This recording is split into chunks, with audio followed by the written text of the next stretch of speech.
G'day, Paul Rowe here. You know, one of the things that happens with researching all these very interesting people in our history is you get to like them, and I get to feel like I'd like to have met this bloke. And Doug Nicholls is one of those. The last few weeks in AFL in Victoria have been the Doug Nicholls round, or the Sir Douglas Nicholls round. I've got a fundraising exercise going with it that's reaching out to help Indigenous kids across Australia, particularly in remote communities, in the name of Doug Nicholls. And I think he would have been happy about that, because a great part of his life was committed to helping young men, particularly down in Melbourne. But that's jumping ahead in the story.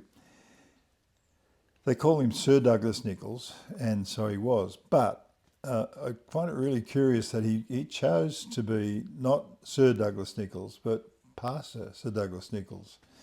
And he always insisted on that. And I wondered why. Mostly they've dropped the pastor and just kept the Sir Douglas. And then I was comfortable with that. But I think it's really, really important, if that's what his wish was, and it was, definitely, to bring it back into the centre of the picture, because that was the centre of the man. And I decided I would track how that got to be. And it began way back in his youth, back around the turn of the 20th century.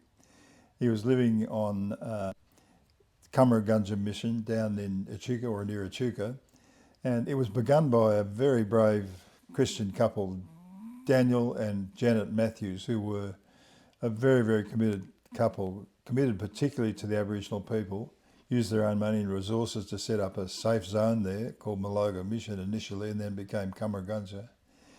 Daniel wrote heaps of letters to papers and things on behalf of the Aboriginal people before it was really popular to do so.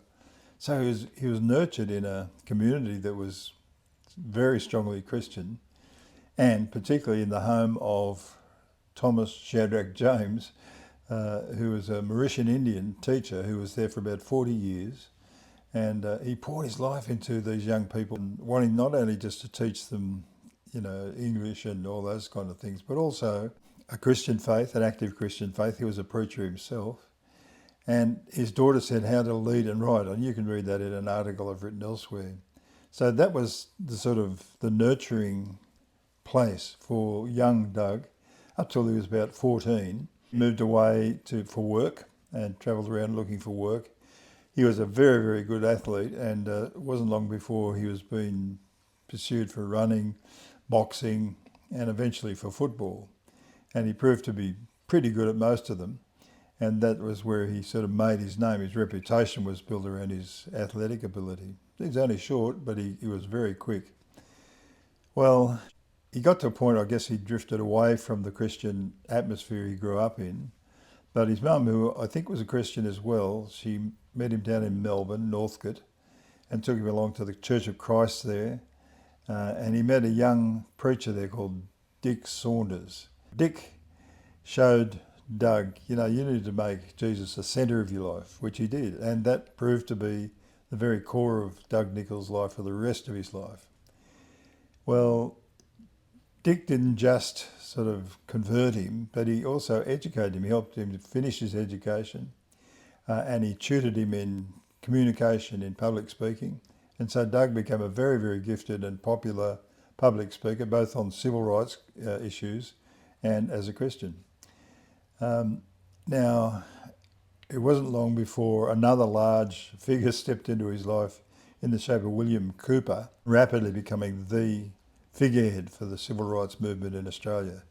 A man of real calibre and quality, and a man of Christian conviction, but very bold in his assertion that Aboriginal people deserve to be citizens in their own country. And he was raising support all around Victoria and beyond for that cause. And he found Doug, he used to pursue Doug down to the football ground outside Fitzroy where he was playing. And Doug said he kind of tried to dodge Uncle William showing up said eventually, William was the contact that brought me back to our people. Everything comes back to William Cooper. Hostels, the league, he fired me to follow through. And so he recruited Doug to the the Australian Aboriginals League, and he became one of the vice presidents. He said, "You've got through to the whites, Doug. They listen to you. Now you need to start wobbling your tongue on behalf of your own people. Lead them to do better things." Doug told his biographer, I used to wish I could dodge Uncle William, but he stuck to me. It was William sticking to me that fired me, and I can see it now. Everything comes back to him. He fired me to follow through. So he had these very powerful Christian figures in his life who were nurturing him and not only challenging him to be a preacher, but also to be a leader for his own people. Well, in 1938, in Sydney was a very significant day for the Aboriginal cause, because on the day, Australia Day 1938, which was a sesquicentenary of the founding of the white settlement of Australia, he was found in Sydney alongside William Cooper and William Ferguson, who's from here in Dubbo, two Christian leaders, activists, and Doug found himself between these two men on the first civil rights demonstration in Australia. And I count those two men as like the Martin Luther Kings of Australia, and here's Doug right between them, right at the forefront of the Aboriginal civil rights cause. And he quickly became, in his own right, a very charismatic, lively speaker at all their meetings. So in 1941, he found himself in Sydney on the platform as one of the speakers there, William Ferguson, Pearl Gibbs, and alongside R.B.S. Hammond, the Archdeacon in Sydney, the Anglican man, who was very forthright on civil rights and on the cause of poorer people, poor Australians. On what was called Aboriginal Sunday. It was William Cooper's idea. William had passed away. This became the forerunner of NAIDOC Week. So it began as Aboriginal Sunday, and it was the churches that opened their platforms and gave the Aboriginal people a public platform to speak from. That's often forgotten. And so you can see how Doug's progression goes and why he would want to accent the fact that he was Pastor Sir Doug Nicholls. He never backed off accenting the fact that Jesus was the core of his life. Now, in 1939, an increasing number of Aboriginal people were moving away from the bush down into Melbourne, and Doug and Gladys, his wife, found themselves with an increasing number of young, particularly young Aboriginals who were a bit lost in the city.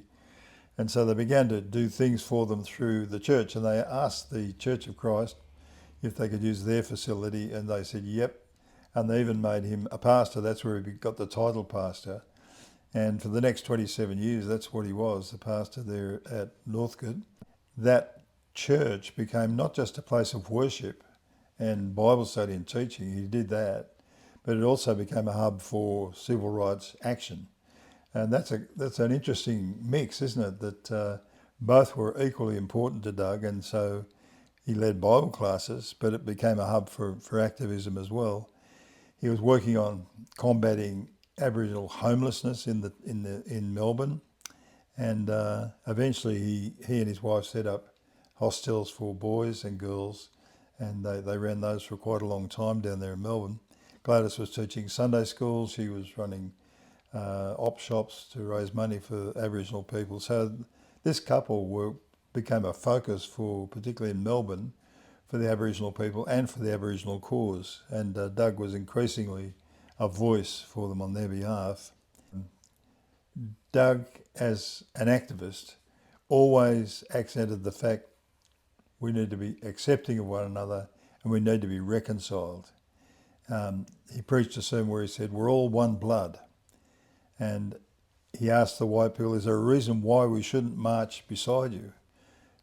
Do you extend to us the hand of friendship? And that was his posture. And I think it's interesting that the statue of Doug and Gladys, which is outside Parliament House in Melbourne, it's a beautiful statue, and the sculptors captured Doug's hand out, I think, as a signal he was reaching out in fellowship, in wanting to be reconciled, wanting to draw people to him. And he never accented the hostile side. He was always looking for a way we can be reconciled and the way we could work together. Well, amazingly, and this surprised everybody, but eventually the Premier of South Australia, Don Dunstan, invited him to become the governor of the state, the first Aboriginal governor anywhere in Australia. And the year after that, the Queen was here and she knighted him, so he became Sir Douglas Nicholls.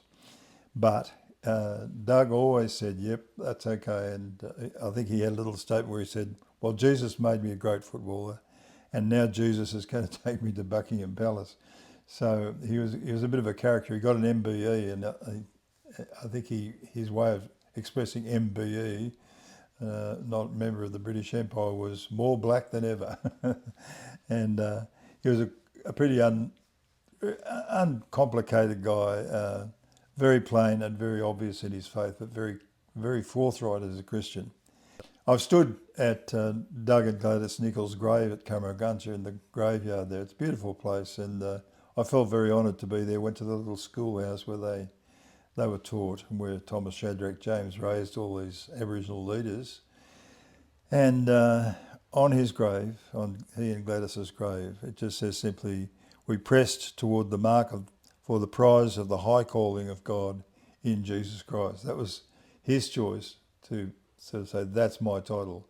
I was working not so much to get fame as a footballer, not to get a knighthood, not to become the first governor, but that's why I want to be known as Pastor Sir Douglas Nicholls. I was serving Jesus first and foremost. It's interesting that that church where Doug served as a pastor and also as an activist for the Aboriginal people, and he was recognised for the good he did there, and he and Gladys together. It's been declared a heritage site, and one of the parliamentarians said they turned this humble church into a place that galvanised the Aboriginal community in their fight for basic human rights. It was more than a place of worship. It was a place of community and strength from which many contemporary Aboriginal services and organisations evolved. So it spun off a lot of things. So when you think of the Sir Douglas Nicholls football round, remember his choice was to call it himself Pastor Sir Douglas Nicholls. And I'll try to explain to you why I think that's true and why I think it's the honourable thing would be to bring that back into the centre of the picture, because that's what made him what he was. That's what he said, accented all the time, was the key to who he was. The title pastor was what he really wanted to be known for.